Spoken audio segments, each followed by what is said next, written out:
नाग पंचमी पर गूंजा हर हर महादेव। रेण नदी से रामेश्वर मंदिर तक निकली भव्य कांवर यात्रा। श्रावण मास के तीसरे सोमवार और नाग पंचमी के पावन संयोग पर पूरा विश्रामपुर क्षेत्र भगवान भोलेनाथ की भक्ति में डूबा नजर आया। विश्व हिंदू परिषद, बजरंग दल एवं दुर्गा वाहिनी के संयुक्त तत्वाधान में वर्षों से चली आ रही परंपरा के अनुरूप इस वर्ष भी रेण नदी तट से केनापारा स्थित रामेश्वरम शिव मंदिर तक भव्य कांवर यात्रा निकाली गई। जिले के विभिन्न क्षेत्रों से पहुंचे बड़ी संख्या में श्रद्धालुओं ने कांवर यात्रा में शामिल होकर भगवान शिव के प्रति अपनी आस्था प्रकट की। सुबह से ही रेण नदी तट पर श्रद्धालुओं का पहुंचना शुरू हो गया था। विधिवत पूजा अर्चना के बाद श्रद्धालुओं ने पवित्र नदी का जल कांवर में भरा, जिसके बाद भगवा ध्वज और कांवर के साथ श्रद्धालुओं का जत्था रामेश्वरम मंदिर के लिए रवाना हुआ। जैसे जैसे यात्रा आगे बढ़ती गई, वैसे वैसे हर हर महादेव, बम बम भोले और जय भोलेनाथ के जय घोष से पूरा वातावरण शिवमय होता गया। कांवर यात्रा को आकर्षक और भक्तिमय स्वरूप देने के लिए आयोजन समिति की ओर से विशेष तैयारियां की गई थी। यात्रा में भगवान भोलेनाथ के विभिन्न स्वरूपों और धार्मिक कलाओं की झांकियां आकर्षण का केंद्र रही। धुमाल और भक्ति संगीत के बीच कांवरियों का उत्साह देखते ही बन रहा था।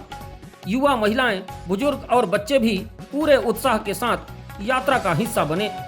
NH43 सहित यात्रा मार्ग में जगह जगह स्थानीय लोगों ने कांवरियों के स्वागत के लिए व्यवस्था की थी। श्रद्धालुओं के लिए पेयजल, प्रसाद और अन्य सुविधाएं उपलब्ध कराई गईं। कई स्थानों पर भंडारे का आयोजन हुआ। स्थानीय लोगों ने कांवरियों पर पुष्प वर्षा कर उनका स्वागत किया और भगवान शिव के जयकारों से वातावरण गुंजायमान कर दिया। कांवर यात्रा केवल धार्मिक यात्रा नहीं, बल्कि भारतीय सनातन परंपरा में आस्था, तपस्या, संयम और सामूहिक भक्ति का प्रतीक मानी जाती है। श्रावण मास में पवित्र नदियों से जल लेकर शिवालयों में भगवान शिव का जलाभिषेक करने की परंपरा लंबे समय से चली आ रही है। शिव भक्त कठिन मार्ग तय कर अपने आराध्य को जल अर्पित करते हैं और इसे अपनी श्रद्धा एवं संकल्प की यात्रा के रूप में देखते हैं। पौराणिक मान्यताओं में समुद्र मंथन के प्रसंग से भी भगवान शिव और श्रावण मास की महिमा को जोड़ा जाता है।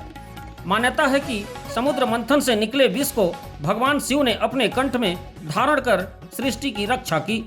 इसी कारण श्रावण मास में भगवान शिव को जल अर्पित करने की परंपरा को विशेष पुण्यदायी माना जाता है। हालांकि कांवर यात्रा के वर्तमान स्वरूप का विस्तार अलग अलग क्षेत्रों में अलग अलग ऐतिहासिक और लोक परंपराओं के साथ हुआ है। इस वर्ष नाग पंचमी का पावन अवसर और श्रावण सोमवार एक साथ पड़ने से श्रद्धालुओं में विशेष उत्साह देखने को मिला। सनातन परंपरा में नागों का संबंध भगवान शिव से माना जाता है और शिव के गले में विराजमान नाग उनकी शक्ति एवं संरक्षण के प्रतीक माने जाते हैं। यही कारण है कि नाग पंचमी के दिन शिवालयों में पूजा अर्चना और जलाभिषेक का विशेष महत्व होता है। लंबी दूरी तय करने के बाद कांवरियों का जत्था केनापारा स्थित रामेश्वरम शिव मंदिर पहुंचा, जहां श्रद्धालुओं ने विधि विधान से भगवान भोलेनाथ का जलाभिषेक किया। मंदिर परिसर में पूजा अर्चना और जय घोष के बीच पूरा वातावरण भक्तिमय बना रहा। श्रद्धालुओं ने भगवान शिव से क्षेत्र में सुख, शांति, समृद्धि, अच्छी वर्षा और सभी के मंगल कामना की। कांवर यात्रा ने एक बार फिर यह संदेश दिया कि आधुनिकता और व्यस्त जीवन शैली के बीच भी आस्था, परंपरा और सामूहिक धार्मिक चेतना की जड़ें समाज में गहरी हैं। रेण नदी से उठी कांवरों की यह यात्रा रामेश्वर मंदिर तक पहुंचकर केवल जलाभिषेक में समाप्त नहीं हुई, बल्कि पूरे कोयलांचल में भक्ति, एकता और सनातन परंपरा की गूंज छोड़ गई। हर हर महादेव के जय घोष के साथ संपन्न हुई इस भव्य कांवर यात्रा ने विश्रामपुर और आसपास के क्षेत्रों को दिन भर शिवमय बनाए रखा।